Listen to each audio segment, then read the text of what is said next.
Au fil des années, la vidéo est devenue un levier incontournable pour s'exprimer et communiquer. Certains l'ont compris et en font aujourd'hui leur métier. Je m'appelle Pierre, je suis vidéaste indépendant et en fondant le podcast Vite Vidéaste, je souhaite mettre en avant celles et ceux qui partagent cette passion commune pour la vidéo. Que ce soit pour raconter des histoires, susciter l'émotion ou l'émerveillement, chaque vidéaste a ce besoin d'utiliser une caméra pour transmettre sa vision de ce qui l'entoure. Avec ce podcast, nous irons à la rencontre de personnes passionnées qui nous dévoileront leur parcours, leur motivation et partageront leur vision de la vidéo. Sans plus attendre, plongeons ensemble dans ce que c'est vraiment une vie de vidéaste. Bonjour à tous, bienvenue dans ce 8e épisode du podcast Vite Vidéaste. Pour ce nouvel épisode, j'ai pu m'entretenir avec Ilan Dupont, un vidéaste talentueux basé à Paris, spécialisé dans la publicité entre la mode et le sport. Durant notre discussion, nous sommes revenus sur son parcours, sur ses projets actuels et futurs dans la publicité et dans le documentaire, ainsi que sur ses objectifs et ses projets futurs. En espérant que ce nouvel épisode vous plaise, bonne écoute. Bonjour à tous, bienvenue dans ce nouvel épisode du podcast Vite Vidéaste. Je suis très heureux de vous retrouver, c'est un peu le podcast de la rentrée. Et pour ce 8e épisode du podcast Vite Vidéaste, j'ai la joie d'accueillir Ilan Dupont. Salut Ilan, comment tu vas ? Salut, très bien, merci, et toi ? Ouais, nickel. Très content de t'accueillir pour un peu ce podcast de rentrée. Ça fait longtemps qu'il n'y avait pas eu d'enregistrement du podcast. Logiquement, le podcast de Théo Tullier qui avait été enregistré quelques mois est sorti récemment, donc j'espère qu'il vous aura plu. Petite remarque, j'espère que vous ne serez pas trop gênés. Il y a un petit bruit de fond, il y a un voisin qui a décidé de faire des travaux juste au moment de l'enregistrement, donc j'essaierai de masquer ça au maximum. J'espère que ça altérera pas votre écoute, mais très heureux de vous retrouver dans un nouvel épisode. Merci en tout cas Ilan de t'être pris au jeu du podcast, très content de t'accueillir. L'ADN de Vite Vidéaste, comme tu le sais peut-être, c'est de mettre en avant les vidéastes francophones talentueux et j'estime que tu en fais partie, donc très content de t'avoir pour ce nouvel épisode. C'est très gentil, je suis très honoré et je trouve que ce format est vraiment, un bon truc. En fait, ça permet de découvrir les collègues talentueux et de pouvoir connecter avec des personnes que vous ne connaissez pas de notre milieu. Donc je trouve que c'est vraiment une très bonne action, quoi. Trop cool, parfait. Si ça te va, on va commencer ce podcast avec une première question classique qu'on retrouve dans chaque début d'épisode. Est-ce que tu peux te présenter rapidement, s'il te plaît ? Avec grand plaisir. Donc je m'appelle Ilan Dupont, j'ai 25 ans, ça fait à peu près 5 ans que je me suis mis à faire de la vidéo de manière professionnelle. Je suis à la fois réalisateur et photographe, principalement basé dans le milieu de la mode. Et ce qui me fait kiffer, c'est la pub en fait. J'ai toujours voulu faire de la pub.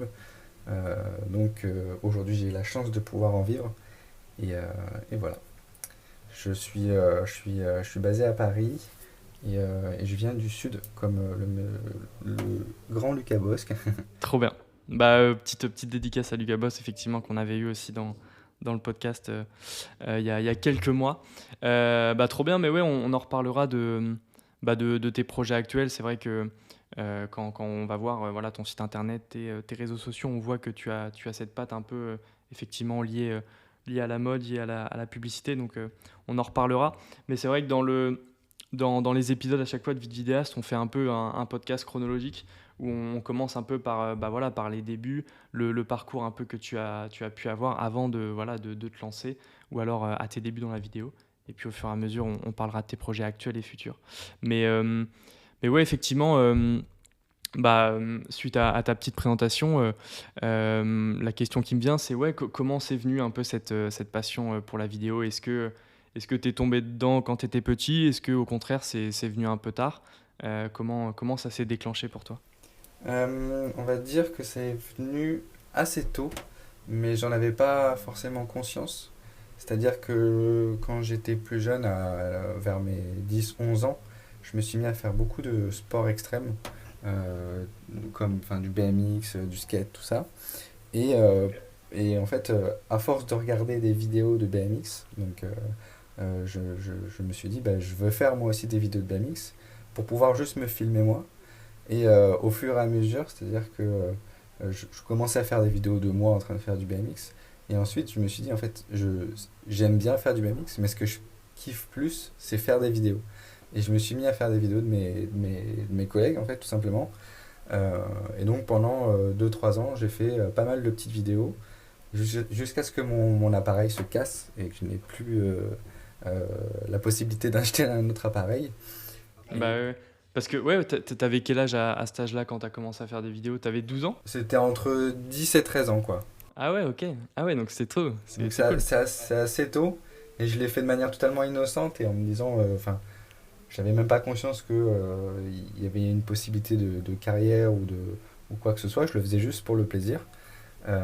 Et ensuite, quand je suis arrivé à Paris pour mes études supérieures, euh, j'ai fait des études de pub. C'est là où j'ai repris en fait une caméra en main parce qu'en fait il fallait faire des projets d'études. Et c'est là où je me suis dit en fait, je crois que j'ai trouvé ma passion ou j'ai retrouvé ma passion et ça m'a donné en fait envie tout simplement de me lancer dans ce milieu-là quoi.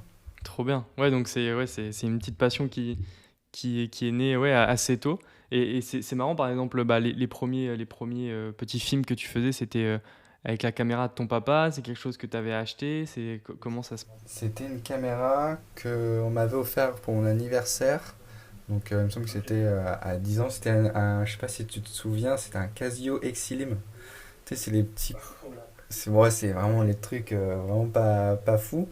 Et je l'avais cassé parce que je l'avais mis sur un trépied vraiment tout fragile. Il y a eu un coup de vent et il est tombé sur l'objectif. Donc impossible de le réutiliser. Et à l'époque, je montais sur. C'était même pas Sony Vegas, c'était avant Sony Vegas. Et pour faire les exports tu vois, d'une vidéo de 1 minute, il fallait minimum toute une nuit.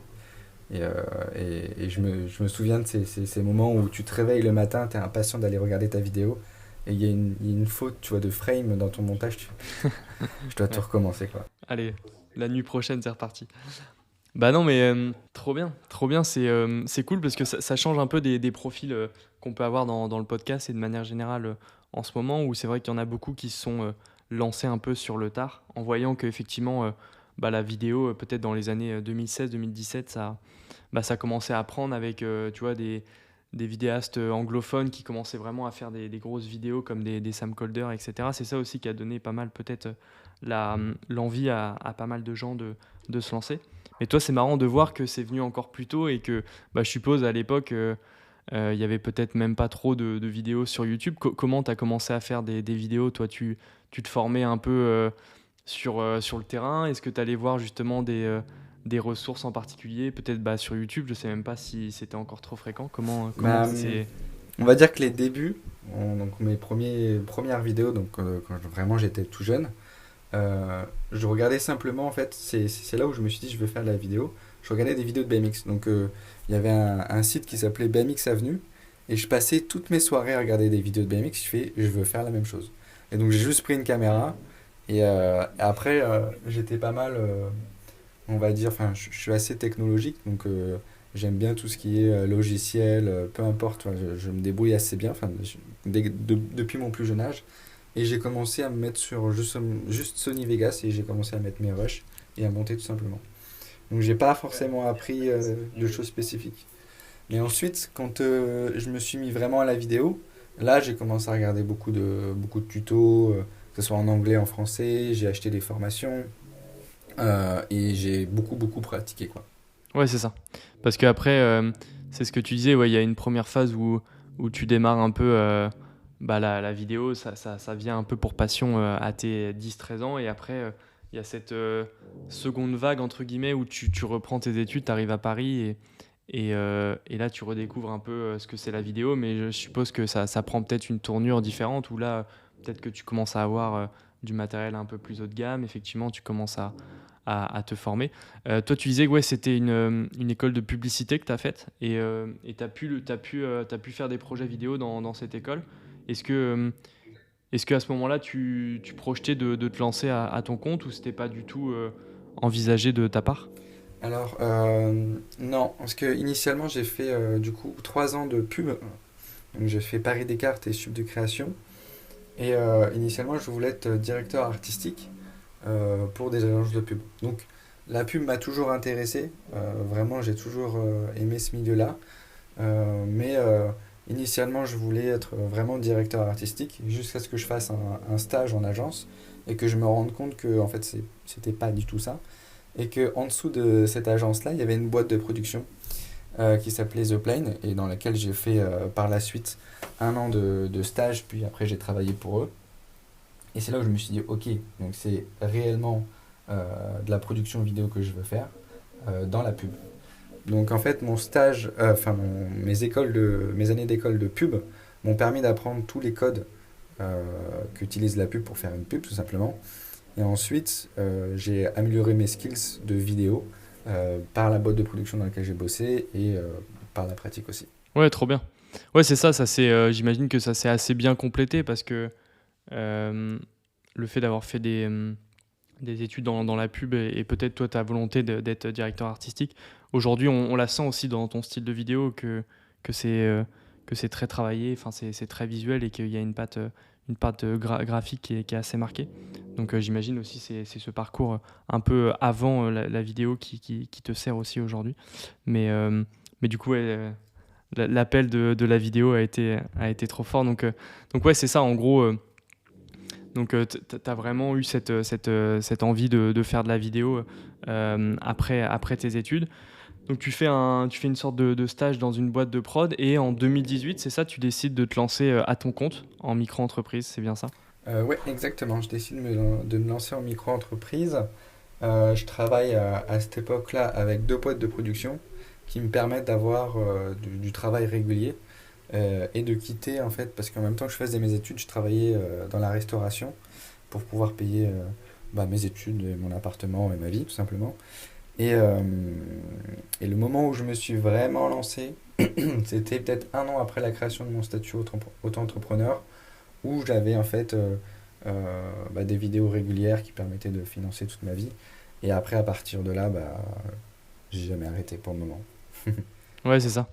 Mais après, dans ton lancement, comment ça s'est passé? Est-ce que, par exemple, dès que tu as commencé à travailler avec les boîtes de prod, tu avais des choses à leur montrer, des projets perso que tu avais pu faire? Ouais. Comment ça s'est présenté? Donc pour bosser avec ces boîtes de production là, donc pour bosser avec The Plane, j'avais déjà fait beaucoup de vidéos de mon côté. C'était des vidéos personnelles que je faisais. Donc tu avais à la fois des vidéos personnelles, donc des projets personnels que je faisais avec des amis, mais tu avais aussi des projets pro que j'avais pu faire par-ci et par-là.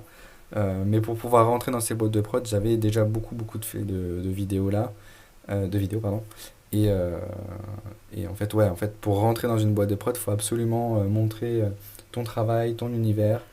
Sinon, c'est compliqué pour eux de te prendre, quoi. Ouais.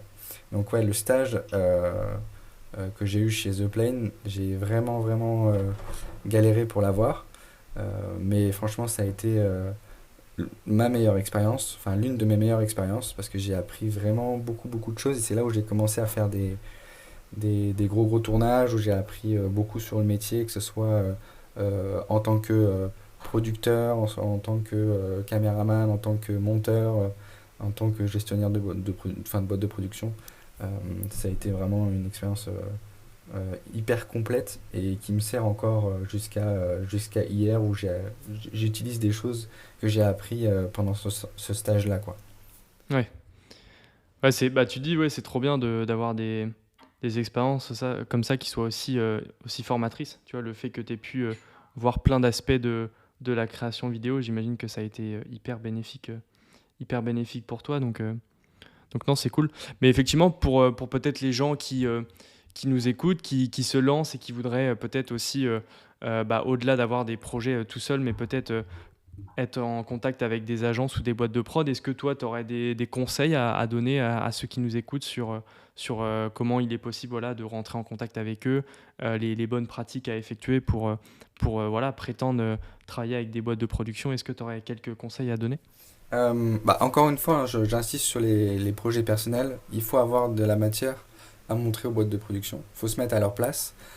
Ensuite, dès que tu as trouvé, dès que tu as un book qui est plutôt sympa et bien garni, il te suffit d'aller regarder c'est ce que je fais moi, donc les pubs que tu aimes bien. Et tu regardes quelles sont les boîtes de prod qui ont produit ces pubs-là.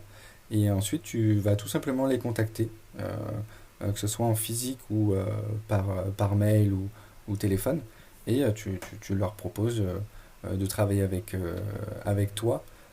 Tu commences par des missions simples et ensuite tu peux même toi leur proposer, leur ramener des clients et leur dire moi j'ai ce client là avec qui je bosse et j'aimerais que vous m'aidiez à produire cette pub là pour, euh, pour, euh, pour cette destination là, que ce soit pour la télé ou pour les réseaux sociaux quoi.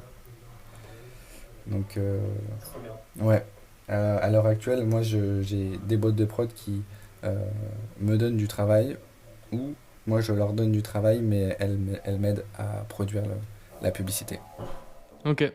Ouais, c'est intéressant de ce point de vue de effectivement double face, savoir soit c'est les boîtes de prod qui viennent vers toi et te proposent des projets, mais toi ce que tu es en train d'expliquer c'est que aussi toi tu peux proposer du travail entre guillemets à ces boîtes de prod via des clients avec qui toi tu collabores déjà, j'imagine des marques, des entreprises avec qui tu as l'habitude de travailler.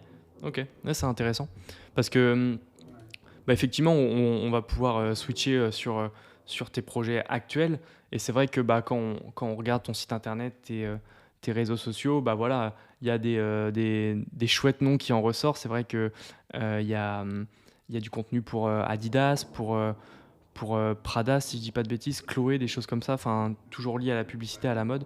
Et effectivement, ça c'est via ce process-là que tu as réussi à avoir ces projets-là, de travail avec des boîtes de prod ou au contraire, tu as déjà ancré des partenariats avec des marques et tu les proposes à des boîtes de prod. C'est comme ça que ça fonctionne, c'est ça? Ouais, c'est exactement ça.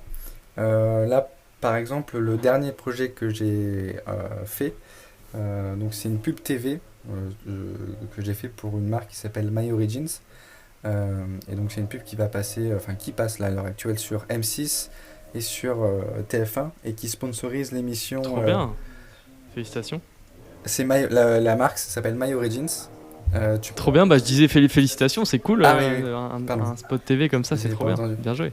Ouais, je l'ai pas encore annoncé sur les réseaux. Là, je suis en train de faire toutes les petites stories. Je pouvais pas en parler. Ah Ça fait putain, quelques une, mois une que petite exclue pour Vidéa, ça fait Ouais, plaisir. exactement, voilà.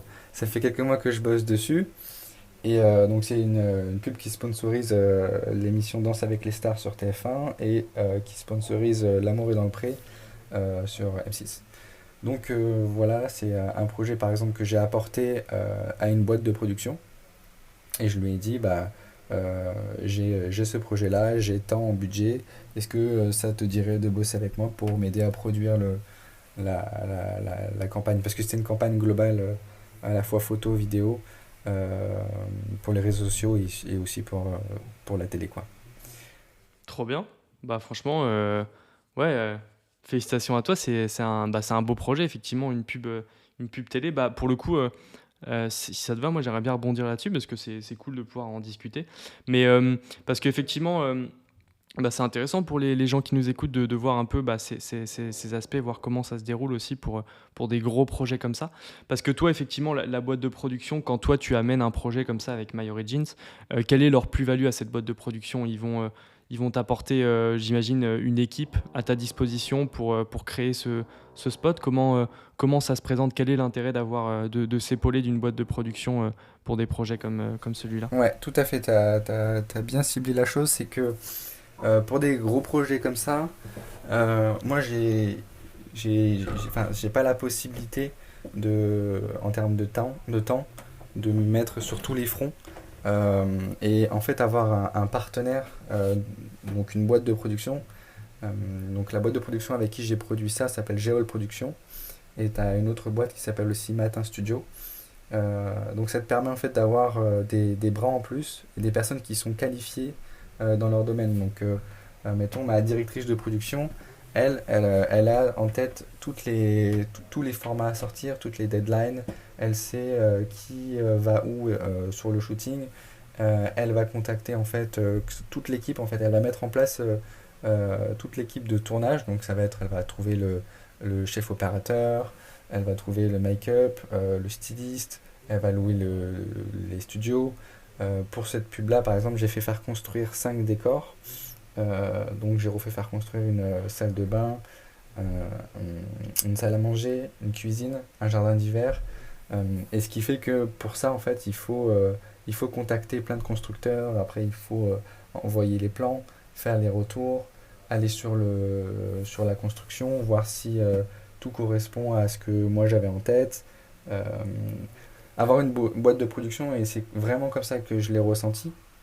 Sur un projet comme ça te permet aussi de te libérer la tête et de plus être focus sur ton idée créative. Et surtout, il y a un autre point, c'est que moi, le budget, j'ai dit à la boîte de production, tu prends le budget et tu gères tout ça. Je ne veux pas avoir à gérer l'aspect financier du projet parce que c'est toujours un peu compliqué. Euh, et voilà. Et en plus, la boîte de production permet aussi de gérer tous les droits. Donc en fait, sans boîte de production, c'est très compliqué de gérer un projet comme ça et de le mener à bien. Donc c'est ce que j'ai pu apprendre. Ouais, j'imagine ouais, que Ouais. la boîte de production, ils sont d'une aide précieuse pour tout ce qui est organisation et tous les éléments liés un peu à la partie non créative du projet, mais qui est nécessaire pour que le projet voit le jour. Bah, en vrai, hyper intéressant. Hyper intéressant. Et toi, du coup, sur ce projet, tu avais le rôle de réalisateur, c'est ça? Ouais, j'avais le rôle de réalisateur. Après, c'était réalisateur slash agence parce que je faisais à la fois donc, la réalisation de la vidéo, mais après, j'ai géré vraiment tout le projet avec tous les assets à sortir en photo, en vidéo. Donc, c'était plus parce que normalement, quand tu es contacté par une marque et que tu es juste réalisateur, tu ne t'occupes pas de la production. Et tu as, en fait, t'as la chance de pouvoir arriver sur le set et de rien de savoir entre guillemets de l'organisation et de tous les problèmes qu'il peut y avoir. Mais là sur ce projet-là, comme ça a été mon premier gros projet, je me suis dit que je voulais prendre part. En fait, j'ai fait toute la prod et la boîte de production était là pour m'épauler. Donc ça veut dire que bah là j'avais en tête tous les soucis, tout ce qui s'est passé autour de tout ça. Enfin, quand je dis soucis, toutes les problématiques parce que c'était assez dense. Euh, mais pour les prochaines, et j'en ai déjà fait d'autres, euh, euh, bah, tu peux arriver juste en tant que réal, tu as proposé ton idée, tu as fait les retours avec l'agence, et ensuite tu arrives sur le set et presque, on va dire, tu ne connais pas l'équipe et tu arrives juste bah, voilà, pour faire ton taf, quoi. Mais j'ai beaucoup apprécié ce format, donc c'est-à-dire de prendre part de la production, parce que chaque personne qui était dans l'équipe, c'était des personnes que je connaissais, avec qui j'avais pu échanger sur chacun des sujets. Ce qui fait qu'à la fin, on était, je sais pas, peut-être en tout sur le set, je dirais 30, peut-être un peu moins de 30. Euh, mais chacune des personnes qui étaient présentes sur le set, c'était en fait aussi leur projet. Et c'est vraiment ce que j'ai apprécié à la fin, c'est que le projet qui était initialement le projet de la marque est devenu ensuite mon projet, et ensuite c'est devenu le projet de chacune des personnes du groupe. Et ce qui a fait qu'on a fait un travail d'équipe vraiment cool, quoi. Et le tournage était hyper plaisant. Trop bien. Hyper intéressant en vrai. Bah, tu vois, c'est un peu ce que je trouve cool avec VidVidea, c'est que c'est pas un échange qui est préconstruit au départ. On discute et en fonction bah, des réponses, on essaie de s'adapter. Et c'est vrai que bah, moi, j'ai plein de questions par rapport à ce projet parce que c'est hyper intéressant et, euh, et du coup, c'est hyper valorisant aussi pour toi, j'imagine, de passer bah, peut-être à des projets où de base tu étais tout seul, où tu gérais tout seul à des équipes où maintenant tu gères près de 30 personnes. J'imagine que c'est un gros gap en termes de réalisation, en termes d'accomplissement personnel, en termes bah voilà, d'organisation. Toi, est-ce que c'est une expérience que tu as appréciée? Est-ce que tu as envie de continuer de faire des projets comme ça avec des grosses équipes, entre guillemets? Est-ce que c'est quelque chose qui te motive à en refaire? Bah écoute, jusqu'à ce projet-là, réellement, je savais pas ce que c'était que le métier de réalisateur. Du moins, j'avais une idée, parce que ça fait quand même 5 ans que je bosse dans ce domaine-là. Mais j'avais jamais pratiqué la chose de cette façon-là. Où tu prends un projet, en fait, c'est pas un projet que tu fais comme on a l'habitude de faire. On a l'habitude de prendre 4-5 projets sur une semaine et d'aller sur les tournages, de faire le montage et de travailler sur plein de projets en même temps. Là, ce projet-là, j'ai bossé dessus pendant 3-4 mois. Et c'est totalement différent. À côté, j'ai mis en pause tous mes projets. Ce qui fait que c'est une façon totalement différente de travailler, dans le sens où tu as ton cerveau qui est entièrement disponible sur un projet, donc tu es beaucoup plus focus. Et je trouve ça assez plaisant parce que tu peux aller beaucoup plus loin dans la réflexion et dans le fait de faire les choses bien. Et quand je suis arrivé, enfin, vraiment, quand le premier jour de tournage, je me suis dit, ok, enfin, à la fin du tournage plutôt, je me suis dit, ok, je crois vraiment que je sais ce que je veux faire et que c'est ça que je veux faire. Euh, à la fin du tournage, je me suis dit, ouais, je savais pas ce que c'était que le métier de réalisateur, mais là, je pense avoir vraiment trouvé ma voie. Et je me dis, franchement, j'ai envie de faire que ça, tu vois. Parce que, au-delà de l'aspect vidéo, vraiment, je suis passionné, je suis un fanat de la vidéo. Euh, j'ai trop aimé le fait de prendre, enfin de constituer une équipe, de me dire bon, moi je vais prendre un DOP et de dire à ce mec, je te prends parce que tu es excellent et donc fais-toi plaisir. Et genre, je sais ce que enfin ça me ferait plaisir on me l'a fait en fait. Quand My Origin m'a dit ça, m'a dit bah on te confie ce projet-là, je me suis dit ok, c'est trop cool. Et bah, j'ai envie de faire ressentir ce sentiment-là à chacune des personnes que je prends. Donc que ce soit pour les comédiens, le DOP, chefs électro, le monteur, l'étalonneur, le sound designer. J'ai pris mes potes et je leur dis les gars, vous êtes excellents, amusez-vous.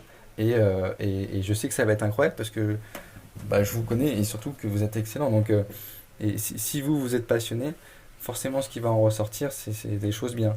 Donc ça veut dire que quand tu additionnes, je sais pas, une équipe de 15 personnes qui bossent sur le projet là en mode technicien, mais pas technicien, en mode passionné, à la fin du projet, t'as un espèce de petit chef-d'œuvre parce que tout le monde a fait en sorte que ce projet devienne son projet.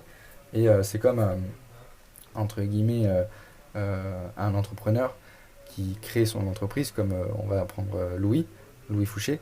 Il va s'entourer des personnes qui sont meilleures que lui dans certains domaines pour créer un bon projet à la fin. Donc moi j'ai été trop heureux et c'est pour ça que j'étais pas du tout stressé quand je suis arrivé sur le tournage. Je me suis dit j'ai pris des mecs qui sont excellents et qui sont passionnés. Donc pour l'image, je savais que l'image allait être hyper belle. Pour la lumière aussi, je savais que ça allait être incroyable. Pour le montage, enfin pour chacun des points, je me suis dit bon bah franchement on va faire forcément un projet qui va être trop cool, tu vois. Et surtout chacune des personnes va s'éclater. Et pour moi c'était vraiment le point le plus important, c'était que chacune des personnes ait son mot à dire, puisse aussi modifier un peu le projet avec moi pour qu'on puisse avoir un projet à la fin qui plaît à tout le monde, quoi. Donc je pense que j'ai une petite révélation sur ce projet-là et je me dis que vraiment j'aimerais aller vers ce type de carrière-là. Voilà. Parce que je ne savais pas vraiment où aller pendant ces 5 ans. Parce que j'aimais vraiment plein de trucs, quoi. Mais je me suis dit, la réal, c'est peut-être pas pour moi, parce que c'est peut-être un peu compliqué, ou je suis peut-être pas légitime, euh, parce que je suis très jeune. Mais franchement, j'ai encore du chemin à faire et je me dis, bon, bah, je suis jeune et je me dis, en 30 ans, je vais forcément avoir beaucoup de projets, m'améliorer, grandir, apprendre. Et voilà, donc je suis très content. Trop bien. Bah franchement, félicitations à toi, hein. Merci beaucoup. Moi, ce qui fait écho là dans ce projet-là, c'est que c'est hyper inspirant. Donc franchement, bravo. Trop Bravo cool, pour, merci. ouais, pour ce petit Merci, accomplissement, parce merci. que c'est vrai que euh, c'est vrai que nous, en tant que vidéastes, on est souvent amené à travailler sur des projets de manière individuelle. Peut-être par moment, on, on bosse voilà, à 4 sur des projets. Mais là, c'est vrai que bah, avec ce projet-là, je pense vraiment, et bah, toi, tu le dis aussi, que tu as passé un cap et c'est vrai que tu as constitué une équipe aussi avec des gens que tu aimes et avec qui tu as envie de bosser. Et ça, c'est aussi trop bien. Donc, non, franchement, félicitations pour toi par rapport à ça. C'est une belle réussite, franchement c'est cool. Et puis non, bah, j'espère que ça découlera sur d'autres projets. Mais non, bah, en tout cas merci d'avoir parlé de ce projet un peu en exclusivité parce que ça nous a permis de rebondir dessus, de parler aussi un peu de la relation avec les boîtes de prod, les agences, etc. Donc c'était assez intéressant. Moi j'avais juste une dernière question par rapport à My Origins qui est donc ton client. Euh, quel est l'intérêt, par exemple, pour eux, par exemple, de venir vers toi en tant qu'un peu entreprise individuelle plutôt que par une boîte de prod? Est-ce que toi, par exemple, ils te connaissaient personnellement? Est-ce qu'ils voyaient en toi peut-être une plus-value par rapport à une boîte de production? Qu'est-ce qui fait, selon toi, qu'ils ont d'abord voulu passer par toi plutôt qu'à une boîte de production où effectivement on peut penser que les boîtes de production, elles sont plus à même de gérer des gros projets comme celui-là qui reste une publicité TV? Comment ça s'est déroulé? Est-ce que tu as des explications par rapport à ça? Écoute, c'est une très bonne question. Moi, j'avais rencontré le boss de My Origin un an plus tôt. Ouais, d'accord. Euh, Ok. Ah bah attends, non, t'étais pas là. Et j'avais rencontré donc David un an plus tôt et on avait vraiment, vraiment fité. Euh, et ensuite, du coup, un an plus tard, il m'envoie une vidéo qui a été faite. Donc en fait, c'est pour ça que quand j'ai reçu le brief, j'étais extrêmement stressé. Il m'envoie une vidéo, il me dit voilà, on a fait une copie TV, on l'a fait faite par une boîte de production, voilà ce qui a été fait, et on veut que tu fasses mieux. Et j'ai fait, dans ma tête, je reçois la vidéo, je fais, mais what? Genre, la vidéo, elle est trop bien. Genre, vraiment, la vidéo qu'il m'a envoyée, elle est trop belle, elle est trop bien faite. Je la trouve incroyable. C'est le genre de vidéo que je kiffe de ouf. Dans ma tête, je fais, bah, franchement, je pense pas faire mieux, tu vois. C'était dans ma tête. Et moi, je fais, bah oui, y a pas de souci, tu vois. Et Let's go. en fait, c'est comme ça que ça fonctionne. Il faut toujours dire oui et après, tu te démerdes, tu vois. Euh, Fake it until you make it. Il y a une expression exactement. comme ça. Je lui ai dit quand même, mais attends, euh, pourquoi tu viens vers moi? Il me dit, bah, parce qu'en gros, on veut faire une. Et il y a, dans le process, il y a Thomas Poulet, que tu connais, qui est la tête de pont entre David et moi. Donc, il y a un facteur, c'est que Thomas Poulet, c'est un mec, enfin, c'est un entrepreneur extrêmement rigoureux et en qui on peut faire confiance. Et Thomas Poulet me fait aussi confiance, donc on connaît David en commun. Euh, et après, David me dit en fait, il faut faire une campagne globale. Donc, tu as à la fois un gros shooting photo à préparer. Donc, en gros, on a fait le projet. Il y avait deux gros projets en fait. Donc, il y avait un gros shooting photo à préparer, plus la copie TV à faire. Et je pense qu'il a dû voir que je devais déjà faire ça pour d'autres marques comme Meduse ou d'autres. Enfin, j'ai l'habitude de faire ce type de format-là où je propose photo plus vidéo et c'est des campagnes à chaque fois. Donc, je pense qu'il a dû tomber sur ces campagnes-là. Et, euh, et voilà. Et donc ensuite, je lui dis, par contre, je veux absolument qu'on ait des calls parce que je veux savoir pourquoi la vidéo que tu m'as envoyée ne te convient pas, enfin ne vous convienne pas, parce que pour moi, je la trouve vraiment très bien, quoi. Et c'est là où il m'a expliqué vraiment les besoins marketing qui n'ont pas forcément été respectés par l'ancienne boîte de prod. Et c'est là où c'est grâce à cette réunion où j'ai orienté en fait mon script, quoi. Voilà, si pour être un petit peu plus précis, en gros, eux, My Origin vendent 5 catégories de produits. Donc, t'as les capillaires, le make-up, soins visage, parapharmacie et j'ai oublié le dernier. Et en gros, il fallait vraiment que sur le format 7 secondes, parce que j'ai sorti, pour la copie TV, tu as un format 7 secondes, et pour la copie replay, tu as un format 30 secondes. Et il fallait que sur les deux formats, on puisse avoir ce message de on vend 5 catégories de produits différentes, et ça vient d'Internet, et en plus, on a un expert qui vous aide à prendre les bonnes décisions. Donc, c'est pas forcément évident à mettre en place parce que tu as beaucoup, beaucoup de choses marketing à inclure, plus le côté artistique. Donc, donc voilà. En fait, Ok, j'ai pris le projet et au fur et à mesure, j'ai découvert plein de trucs. J'ai fait OK, bon trop ben bien. voilà. Ouais, c'est ça. Ce qui est intéressant aussi, c'est que tu t'es pas démonté parce que j'imagine que quand tu as des gros projets qui viennent à toi comme ça et que tu n'as jamais fait, ça doit être. J'imagine qu'à l'intérieur, ça doit être stressant, mais il faut pas le faire ressentir à ton client. Mais j'imagine qu'il y a plein de points que tu découvres au fur et à mesure. Et ça, c'est ça qui est cool parce que j'imagine que c'est à partir de ce moment-là aussi que tu sors un peu ta zone de confort et que tu découvres des nouvelles choses. Donc non, franchement, félicitations à toi pour ça. Et puis c'est cool aussi, j'imagine que dans le process que tu as utilisé, tu as su aussi cerner les besoins. Tu disais que tu as fait un call pour comprendre ce qui n'a pas été avec, euh, avec l'ancien projet, etc. Donc c'est cool. Ils ont dû voir aussi que malgré que tu sois peut-être tout seul ou en petite équipe, t'es cette démarche professionnelle et c'est aussi pour ça que ça a dû faire la diff. Non, franchement, félicitations pour ce beau projet. C'est cool d'avoir pu discuter de ça. Mais si tu veux bien, on va passer une autre étape un peu du podcast qui est un petit jeu qu'on a l'habitude de faire dans le podcast. Je ne sais pas si tu connais. Je vais te poser 5 petites questions, 5 petits dilemmes liés à la vidéo. Et puis tu vas me répondre, avec un seul choix et puis on verra ce qu'il en est. Et sur ce, on va se retrouver juste après le jingle.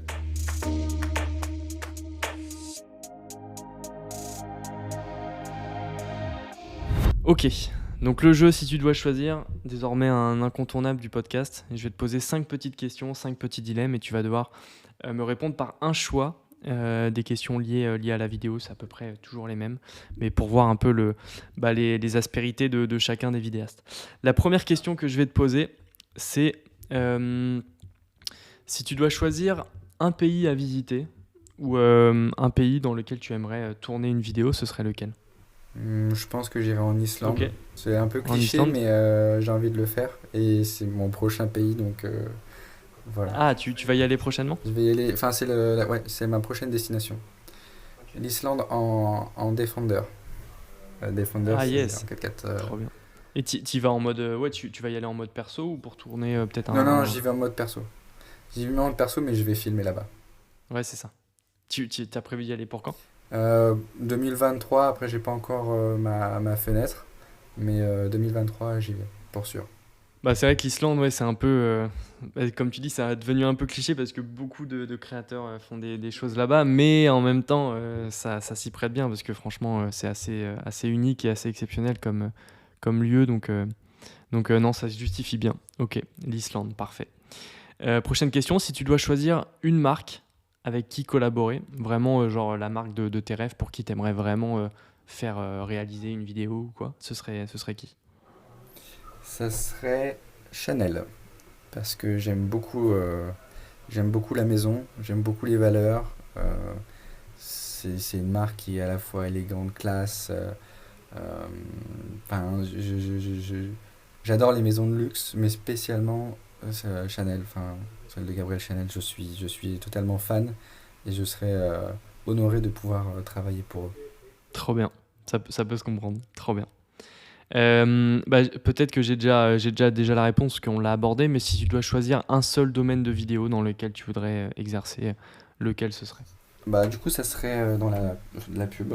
Et après, si je dois choisir plus spécifiquement, on va dire la mode ou le sport. Trop bien. 4e question, si tu dois choisir un ou une vidéaste qui t'inspire le plus, qui ce serait ? Alors, donc il s'appelle Fabien Baron. C'est un directeur de création, directeur artistique qui est né à Antony, donc qui est un mec qui a une soixantaine d'années. Et c'est pour moi le GOAT. C'est vraiment le type de carrière que j'aimerais avoir. Le gars te sort des campagnes globales, tu vois, donc pour des grosses marques, Dior, vraiment des grosses marques. Il y a aussi Zara, il y a beaucoup de marques avec qui il bosse.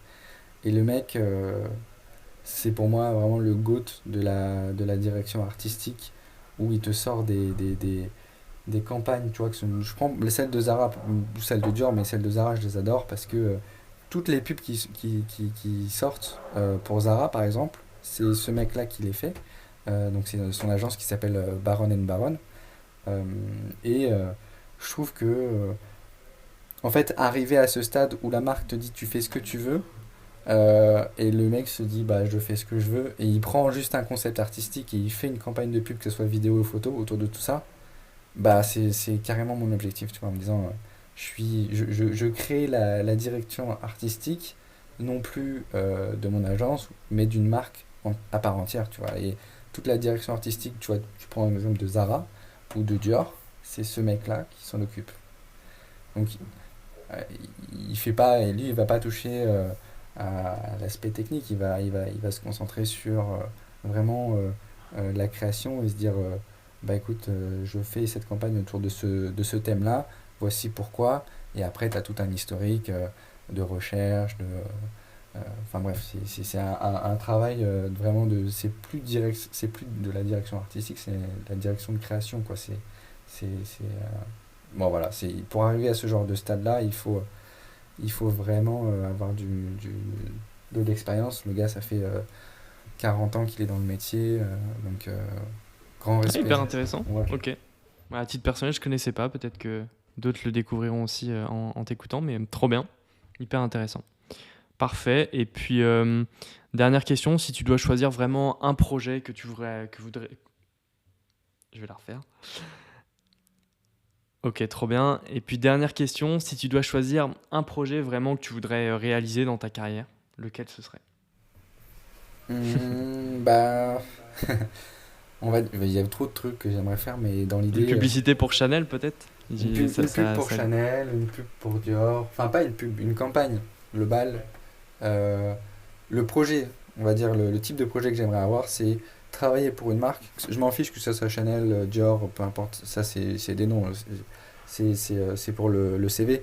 C'est pas ça qui m'intéresse. Ce qui m'intéresse, c'est de pouvoir travailler main dans la main avec une marque, que ce soit une marque de prêt-à-porter ou de mode, et qu'on construise au fur et à mesure des années l'identité de la marque et que on travaille ensemble, quoi. Enfin, je m'en fiche vraiment que ce soit Dior, Chanel ou quoi. Je veux juste que ce soit une marque qui me plaise, qui a des valeurs que j'apprécie comme celle de Chanel, mais qu'on puisse créer des campagnes, on va dire, tu vois, tu crées 3 campagnes par an globales et tu t'occupes de toute la stratégie de création, que ce soit pour les réseaux sociaux, la télé, du print, peu importe. Mais c'est ce type de projet-là que j'aimerais vraiment faire, quoi. Donc peu importe avec qui, il faut juste que la marque ait de bonnes valeurs. Trop bien. Parfait. Non, bah super, merci à toi pour toutes ces petites réponses. C'est la fin de cette petite aparté, si tu dois choisir. Bah, au-delà de tes projets actuels, on en a déjà parlé un peu. Moi, j'avais vu que tu avais commencé aussi à réaliser un documentaire sur, sur comment dire, une écurie. Une écurie de voitures, de vieilles voitures, ouais. Moi, je voulais ouais, parler de ça parce que du coup, le documentaire, c'est aussi un domaine de vidéo hyper intéressant. C'est aussi des projets qui sont à long terme, etc. Est-ce que tu peux un peu nous présenter justement ce projet-là et ce qu'il en est de son évolution et comment ça se présente à peu près de créer un documentaire finalement? Ouais, tout à fait, avec grand plaisir. Parmi les réals que j'aime beaucoup, je pense que tu dois connaître, il y a un réal qui est un peu sur YouTube et qui est un pote de Mathieu Apoya qui s'appelle Marc Bone. Donc, ce mec-là, il a commencé par du commercial en faisant des pubs pour Nike, pour Adidas, pour tout ce genre de choses-là. Et il s'est peu à peu orienté vers le documentaire car il y a un peu plus de liberté. Et surtout, les sujets sont beaucoup plus profonds et tu crées un vrai lien avec le projet et avec la personne que tu décides de mettre en avant. Et j'ai beaucoup de passion, notamment la passion automobile. Et un jour, mon père me ramène dans une vieille écurie de voitures de collection, mais de course. Et j'ai fait waouh! Et je commence à parler avec le propriétaire de ce garage-là. Et je vois que le mec est un pur passionné. Depuis qu'il est petit, il est là-dedans, quoi. C'est sa mission personnelle, c'est sa vie, en fait. Et je me suis dit, là, il y a un véritable sujet devant moi. Et en plus, quand je suis arrivé dans ce garage-là, je vois une voiture qui est en construction, en fait. Y a pas de roue, il n'y a pas de peinture, il n'y a pas de porte, il n'y a pas de capot, il n'y a pas de moteur, il n'y a rien. Et je pose la question à ce mec-là, Benjamin, mais c'est quoi cette voiture? Il me dit, bah là, on est en train de reconstruire une vieille voiture, donc c'est une Camaro de 1979, pour la préparer et la faire courir pour le Mans 2023. C'était le Mans 2022 quand j'ai commencé enfin, c'était pour le Mans 2022 quand j'ai commencé le documentaire, mais il y a eu des soucis, c'est pour ça qu'en ce moment je suis en pause sur le documentaire. Donc là, ils espèrent terminer la voiture pour le 2023. Le Mans, c'est quoi? Les 24 heures du Mans, c'est une course mythique dans l'automobile et aussi enfin, dans les sports auto et moto. Et eux, je crois, 10 ans qu'ils participent à cette course-là, toujours dans les classic cars, donc dans les vieilles voitures. Et à chaque fois, ils arrivent quatrième, cinquième sur le podium. Et ils se disent, bon, bah là, ce qu'on va faire, on va prendre une voiture qui a gagné en 1979 et on va la reconstruire. Sauf qu'on n'a pas de plan. On n'a plus la voiture parce qu'elle n'existe plus. Et donc, on doit vraiment la refaire juste avec les photos qu'on peut avoir de l'époque. Et je me suis dit, mais putain, mais le défi est fou, quoi. Et j'ai décidé de suivre de suivre ces trois gars-là, donc ces trois passionnés, pour la construction de cette voiture-là. Donc ça fait maintenant un an, jour pour jour presque, que je suis de manière pas quotidienne, mais tous les mois, je vais au garage et je filme les étapes hyper importantes, donc que ce soit la construction du châssis, la réparation du moteur.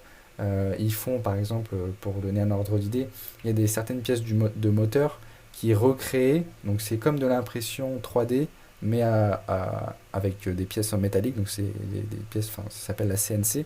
Donc les gars, ils pensent aux pièces qui permettraient d'améliorer le moteur, et ils font pareil pour toutes les parties du véhicule. Et donc je trouve ça vraiment passionnant à voir, et je prends enfin je capture tous ces moments en fait de réflexion, de travail, de mise en place de la voiture sur roue par exemple. Euh, et moi, au fur et à mesure, j'ai vu la voiture qui était totalement désossée, où il y avait juste un châssis, jusqu'à là, à l'heure actuelle, la voiture est peinte, les roues sont mises, les sièges sont mis, tous les faisceaux électriques sont... Ouais, vraiment, j'ai vu la voiture grandir, et même moi, je me suis attaché à ce projet-là. Euh, et à l'heure actuelle, où est-ce qu'on est dans le projet? Il y a juste un petit souci dans le moteur, ce qu'ils ont fait, ce qui a retardé en fait un peu tout le projet. Donc voilà, l'idée c'est de créer une vidéo, une espèce de documentaire. Donc tu vas avoir un teaser de 1 minute un peu stylé sur les enjeux, les personnes qui font partie de ce projet-là, la voiture, et ensuite tu vas avoir un documentaire vraiment qui explique de fond en comble le process pendant un an, quoi. Voilà, ça va faire je pense qu'en tout la vidéo va durer, enfin le tournage va durer 2 ans jusqu'à la course. Donc tu as des formats où j'interviewe chacune des personnes qui bossent sur le projet, que ce soit les prestataires externes ou les acteurs principaux de ce projet-là. Euh, et voilà. Trop bien. Trop bien, ouais, je trouvais ça cool de parler de ça parce que moi j'ai suivi un peu ça via les stories que tu postais.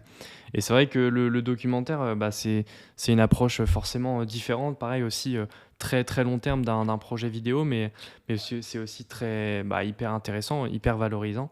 Et, et bah, c'est vrai que toi, c'est cool que tu aies pu aussi trouver entre guillemets ce projet-là, parce qu'on sent que y a une belle histoire autour de ça. J'imagine qu'il y a une aventure humaine que tu vas aussi mettre en lumière qui est hyper chouette. Il y a aussi cette quête, c'est ça qui est aussi intéressant dans le documentaire, c'est qu'il y a cette quête à savoir de conquérir enfin ouais, de courir, de participer aux 24 heures du Mans 2023. Et après, aussi, ce sera la magie du documentaire. Peut-être qu'il y aura un résultat hyper positif et ça rendra le documentaire encore plus beau. Mais non, c'est hyper intéressant. Et après, toi, par rapport à ça, parce que j'imagine aussi que le documentaire, au début, forcément, tu investis du temps personnel et forcément, tu y passes aussi beaucoup de temps. Est-ce que toi, tu as t'as des objectifs avec ce documentaire? Est-ce que tu voudrais le proposer, je sais pas, à des plateformes, à des chaînes télé, des choses comme ça? Est-ce que tu aimerais, en tout cas, l'exploiter du mieux possible? Comment tu vois la chose? Pour le moment, ce doc, comment je le vois? Je le vois vraiment comme un projet personnel et une aventure humaine, parce que j'ai lié des liens qui sont assez forts avec Benjamin et le reste de la team. Euh, et c'est plus une aventure humaine, pardon, sur le long terme, où moi j'aimerais continuer à rester dans cet environnement-là. Euh, voilà. Par rapport à ce projet-là, c'est un peu les objectifs. Il n'y a pas forcément d'objectif, c'est juste un projet personnel que je fais pour moi et parce que je trouve ces gens extraordinaires. Mais par la suite, j'ai d'autres idées de doc en tête, et c'est en pourparlers avec des personnes qui. Enfin, On a pour objectif avec un ami qui s'appelle Lotfi Lamali, qui est un champion du monde de longboard avec qui j'ai fait plusieurs pubs, notamment une pour Prada et d'autres pour d'autres marques. On aimerait faire un documentaire sur le longboard dancing parce qu'on a vu que sur Netflix il n'y en avait pas et qu'il n'y en avait en fait tout simplement pas. Donc on a ce type de projet là dans les pipes et on se renseigne de savoir comment est-ce qu'on pourrait tourner, quels sont les formats, avec quelle caméra on doit tourner, est-ce que le script est bon.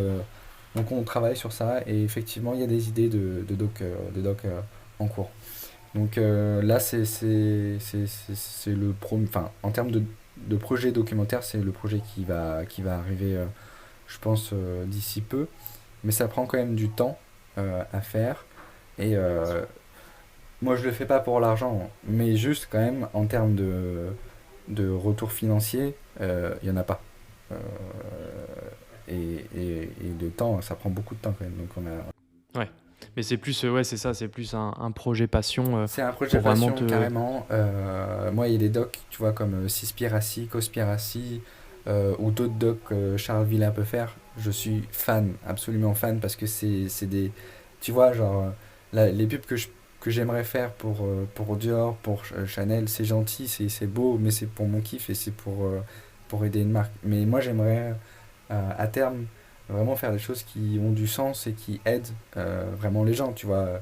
J'ai été hyper impacté par tous les docs que peut faire Charles Villa, par le doc de Cispiracy où le mec il met sa vie en danger pour pouvoir dénoncer certaines pratiques qui sont pas forcément très, très justes. Enfin, plein de choses comme ça, tu vois. Le doc ça a un petit peu plus de sens où ça aide, où ça montre des choses vraiment, on va dire, utiles, quoi. Trop bien. Mais ouais, clairement, c'est ça. C'est vrai que le documentaire, il a aussi cette pertinence-là par rapport à de la publicité, etc. C'est qu'effectivement, on peut, bah voilà, on peut marquer les esprits, on peut y apporter du sens. Et c'est vrai que dans la vision qu'on se fait de la vidéo, le documentaire, il a ce petit plus aussi par rapport à ça, où on peut vraiment mettre en avant des problématiques, comme tu disais, écologiques, des problèmes de fond, mettre en avant des initiatives, comme C'est tu ça. disais avec... Tu fais avancer la société et ça permet pas d'éduquer les gens, mais si quand même, tu vois. Moi je sais que, tu vois, tu prends 6 pierres assis, peut-être que tu l'as vu. Ouais, je l'ai vu, ouais. Bah Ouais. voilà, moi juste après ça, enfin, ma vie Bah a ouais, changé en clairement. fait. Clairement. C'est sûr.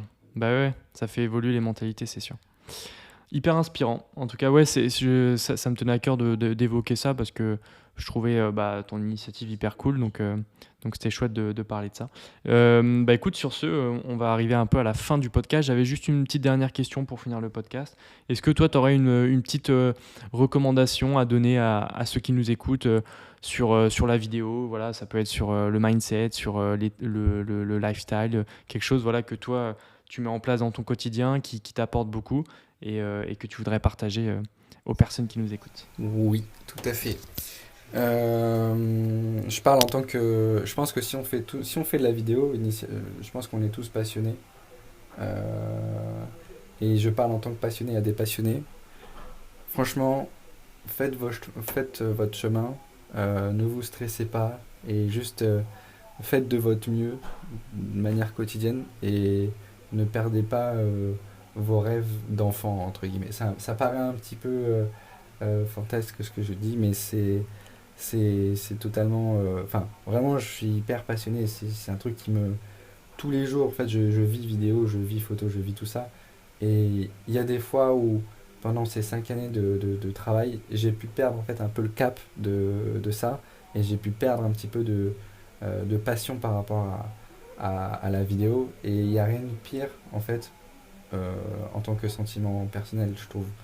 Euh, je trouve que, tu vois, il y a le fait, il y a l'argent d'un côté, c'est effectivement nécessaire, mais la réussite personnelle, elle passe plus par ce que tu accomplis comme projet et ce que tu veux faire en termes de.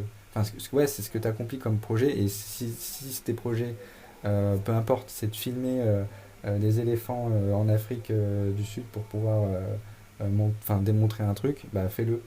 Et ne pense pas à l'aspect financier ou quoi, tu vois, parce que c'est ce qui va te perdre. Et je parle de ça parce que ça m'a perdu à un moment donné. Mais grâce à des livres que j'ai pu lire là il y a peu, je me suis dit, en fait, ouais, c'est ça. L'objectif, c'est vraiment de faire ce que tu aimes et de faire du mieux qu'on peut, tout simplement. Trop bien. Bah, excellent, merci pour la fin. Bah, d'ailleurs, je rebondis un tout petit peu là-dessus. Est-ce que justement tu as la référence de ces livres pour ceux Ouais, t'as deux livres, bah, franchement, si les gens peuvent le lire, c'est ouf. T'as L'Alchimiste, qui est incroyable. Je ne l'ai pas avec moi, je sais plus quel est l'auteur. Et ensuite, t'as Les 4 accords Toltec de Don Miguel. Et t'as la suite, qui est le 5e accord Toltec. Franchement, ces trois livres. euh, Tu vois, il y a beaucoup de livres de développement personnel comme Anthony Robbins, tout ça. C'est trop bien. Genre vraiment, il faut lire ces livres-là aussi. Mais tu as d'autres livres comme L'Alchimiste ou Les 4 accords Toltec qui sont au-delà du développement personnel, qui sont vraiment, ça te transmet des messages de manière un peu sous des métaphores, mais des messages qui sont très puissants et qui peuvent changer ta perception de la vie et te rendre heureux, tout simplement. Tu vois, les 4 accords Toltec, il faut absolument que les personnes le lisent parce que ça te permet ça te donne des clés en fait pour aller bien et être heureux et suivre tes rêves, bref. Bah, merci beaucoup pour ces petites références. Merci beaucoup pour ce message de fin. Hyper inspirant. Merci à toi, Ilan. On va finir là-dessus. C'était un plaisir de discuter avec toi, de discuter de tes projets actuels, de tes projets futurs. C'était bien chouette. J'espère que l'épisode vous aura plu de votre côté en l'écoutant. Ouais, petit mot de la fin. Où est-ce qu'on peut te retrouver sur les réseaux sociaux? Tu as ton site internet, c'est ça? Ouais, c'est ça. On peut me retrouver sur Instagram, donc Ilan Dupont, I2LN DUPONT, et après sur Vimeo aussi. Vimeo, c'est important. Okay. Ouais, on peut voir tes réalisations. Trop bien. Parfait.